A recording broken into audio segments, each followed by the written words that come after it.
আসসালামু আলাইকুম বন্ধুরা, সবাই কেমন আছেন? আশা করব আপনারা সবাই অনেক অনেক ভালো আছেন।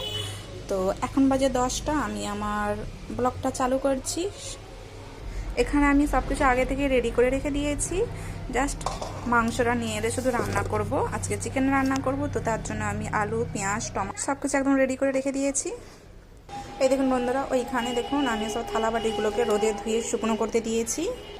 বাইরের রোদটা দেখছেন তো, কালকে আর আজকে খুব তীব্র রোদ বেরিয়েছে, দারুণ একদম রোদ বেরিয়েছে। দেখুন বন্ধুরা, এখানে দেখুন রাতের কিছুটা পানি ঢালা ভাত আছে, তো এটাকে আজকে আমি লঙ্কা পেঁয়াজ করে ঝাল ঝাল ভর্তা করে খেয়ে নেবো।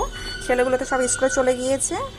এই যে বেগুনটা দেখছেন, এটাকে আজকে আমি ভাজা করব। ঠান্ডা তো প্রায় চলেই গেল, গরম চলে আসছে। কার কার ঠান্ডাকাল ভালো লাগে এবং গরমকাল অবশ্যই আমাকে কমেন্ট করে জানাবেন।